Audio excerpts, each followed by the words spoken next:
বিদেশি শিক্ষার্থী, বিনিময় দর্শনার্থী এবং সাংবাদিকদের ভিসা নিয়মে বড় পরিবর্তনের এনেছে যুক্তরাষ্ট্রের ট্রাম্প প্রশাসন। ফলে ডিউরেশন অব স্টেটাস বা পড়াশোনা ও কাজের মেয়াদ পর্যন্ত দেশটিতে অবস্থানের প্রচলিত ব্যবস্থার অবসান ঘটতে যাচ্ছে। এছাড়া গ্রিন কার্ড নীতিতেও বড় পরিবর্তন এনেছে ট্রাম্প প্রশাসন। এই বিষয়ে আমরা আরও খবর জানাতে চাই আপনাদের। যুক্তরাষ্ট্র থেকে যোগ দিচ্ছেন সাংবাদিক শিহাবুদ্দিন কিসলো। শিহাব, ভিসা নীতিতে কী ধরনের পরিবর্তন আনা হয়েছে? এটি অভিবাসীদের উপর কী ধরনের প্রভাব ফেলতে পারে? বাংলা কিউআর যেখানে নগদ পেমেন্ট সেখানে সারা দেশে 10 লাখেরও বেশি মার্চেন্টে নগদে পেমেন্ট করুন খুব সহজে। যেমনটি জানছেন আপনারা, অবশ্যই এটা অত্যন্ত গুরুত্বপূর্ণ প্রভাব ফেলছে। বিশেষ করে আপনারা জানেন যে যারা শিক্ষার্থী আছে, প্রায় বাংলাদেশের শিক্ষার্থী সরকারি হিসাব মতো এ পর্যন্ত যারা F1 স্ট্যাটাসে এসেছেন তাদের সংখ্যা প্রায় 21,000। এছাড়া সবকিছু মিলিয়ে যারা ভোকেশনাল বিভিন্ন ধরনের শিক্ষা প্রতিষ্ঠানে রয়েছেন কিংবা এখানে আসার পরে যারা স্ট্যাটাস চেঞ্জ করেছেন, সবকিছু মিলিয়ে ধারণা করা হয় প্রায় 50,000 মতো বাংলাদেশের শিক্ষার্থী রয়েছে। তো তাদের ক্ষেত্রে এটা একটি বড় ধরনের আমি বলবো যে মানসিক আঘাত, যে তারা এখন মনস্তাত্ত্বিক একটি প্রেশারের মধ্যে পড়েছেন যে তাদের আসলে ভবিষ্যৎটা কি হবে। তার কারণ আপনারা জানেন যে এটি 4 বছরের জন্য নির্দিষ্ট করে দেওয়া হয়েছে এবং এই মেয়াদ শেষ হওয়ার পরে কিন্তু আগে যে 60 ডেজ অর্থাৎ 60 দিনের যে 2 মাসের সময় ছিল সেটিকে 30 দিন করা হয়েছে, যে 30 দিনের মধ্যে মেয়াদ শেষের পরে যেতে হবে। অন্যদিকে সাংবাদিকদের যে বিষয়টি আপনারা জানেন যে তারা নিয়মিতই আসতো, তাদের যেই জায়গাটিতে তাদের 8 মাস করা হয়েছে সর্বোচ্চ 240 দিন, কিন্তু প্রতি এন্ট্রিতে করা হয়েছে 90 দিন। অবশ্য চায়নার নাগরিকদের ক্ষেত্রে এরা একেবারেই নির্দিষ্টভাবে 90 দিন করা হয়েছে। এটি অবশ্যই আমাদের এই প্রবাসী বাঙালি সমাজে অত্যন্ত মানে নেতিবাচক একটি প্রভাব পড়েছে। অনেক ধন্যবাদ আপনাকে।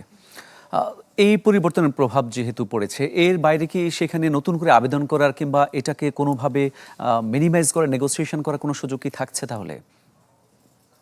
দেখুন, বিষয়টি হচ্ছে সরকার হাউসে যে বিলটি পাশ করেছে এর বিরুদ্ধে একমাত্র আইনি চ্যালেঞ্জ আদালতে হতে পারে। এছাড়া যখন হাউসে কোনো বিল পাশ হয়ে যায় তখন সেটা আইনে রূপান্তরিত হয়ে যায়। তো সেই দিক থেকে যে বিষয়টি, যে একমাত্র এখন দেখা যাক যে এখানকার এই ইয়ের বিরুদ্ধে যে আদালতে কেউ কোনো ধরনের আবেদন করেন কিনা, আপিল করেন কিনা। এখানে বিভিন্ন ধরনের নাগরিক এবং মানবাধিকার সংগঠনগুলো রয়েছে, বিভিন্ন ধরনের আমরা জানি সবসময় তারা অত্যন্ত সক্রিয়। আর এটা অভিবাসীদের রাষ্ট্র, সুতরাং এখানে যদিও তারা চাচ্ছে যে এই ইমিগ্রেশন ব্যবস্থাকে ঢেলে সাজানোর জন্য, বিভিন্ন লুফুলস গুলো বন্ধ করার জন্য, তারপরেও কিন্তু মৌলিক নাগরিক অধিকারের বিষয়গুলো তারা এখানে বিষয়টি অবশ্যই আমরা একেবারে বলতে পারি না যে স্থায়ীভাবে এটা এখনই আর কোনো সুযোগ নেই। তবে তারপরেও যেটি বিষয় সেটি হচ্ছে যে আপনারা জানেন যে গ্রিন কার্ডের ক্ষেত্রেও কিন্তু এখন যেটি করা হচ্ছে, তারা চেষ্টা করছে ট্রাম্প একটা পাইলট প্রজেক্টের মধ্যে দিয়ে যে $1,00,000 বন্ডের মধ্য দিয়ে তারা গ্রিন কার্ডের আবেদন করতে হবে। তার কারণ তারা যেন এখানে এসে পাবলিক চার্জ অর্থাৎ সরকারের উপর নির্ভরশীল না হয়ে যায়। তো যে কারণে এই বিষয়টিও কিন্তু এখানে আসছে। তারা যদিও পাইলট প্রজেক্ট হিসেবে শুরু করছে এবং স্টেট ডিপার্টমেন্ট এরই মধ্যে বিভিন্ন ধরনের পদক্ষেপ নিয়েছে।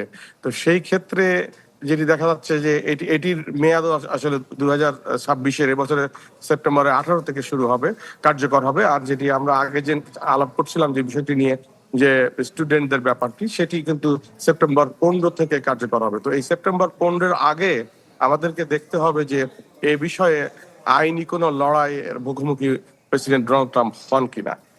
তবে সাধারণভাবে যেটি বলা যায় যে আমাদের এই বিশাল একটি আমি বলবো যে বাংলাদেশি, বিশেষ করে যেহেতু আমরা প্রবাসী বাংলাদেশি, তাদের সমাজে আমাদের এই কমিউনিটিতে কিন্তু খুব মারাত্মক প্রভাব পড়েছে, যেটি নিয়ে অনেকেই দুশ্চিন্তা রয়েছে, অনেক ছাত্ররা রয়েছেন। তার কারণ তাদের এক্সটেনশন শেষ হওয়ার পরে, এবং যেটা সবচেয়ে গুরুত্বপূর্ণ, যে এখন কিন্তু ইউনিভার্সিটি ইন্টারনালি কিন্তু আপনার স্ট্যাটাস চেঞ্জ করার ক্ষেত্রে বা এক্সটেনশন করতে পারবে না। অর্থাৎ সরাসরি আমি যদি কোনো সাবজেক্ট চেঞ্জ করি, যে এই সাবজেক্ট থেকে আরেকটি সাবজেক্টে যাব, গিয়ে আমার স্টুডেন্ট স্ট্যাটাসটা বর্ধিত করে রাখবো, সেটি কিন্তু হবে না। এখন সরাসরি আপনাকে হোমল্যান্ড সিকিউরিটিতে ইমিগ্রেশন বিভাগে অ্যাপ্লিকেশন করে তাদের অ্যাপ্রুভাল নিতে হবে। ইউনিভার্সিটি আর এখন ইন্টারনালি কোনো ছাত্রের ছাত্রত্ব সময় বর্ধিত করতে পারবে না, কিংবা তাদের যেই সাবজেক্টে তারা পড়তে আসছে সেই বিষয়টিতে পরিবর্তনের ক্ষেত্রে তারা ইন্টারনালি আর কোনো সিদ্ধান্ত নিতে জি, পারবে না। অনেক That is- ধন্যবাদ আপনাকে আমাদের সঙ্গে যুক্ত হওয়ার জন্য। দর্শক,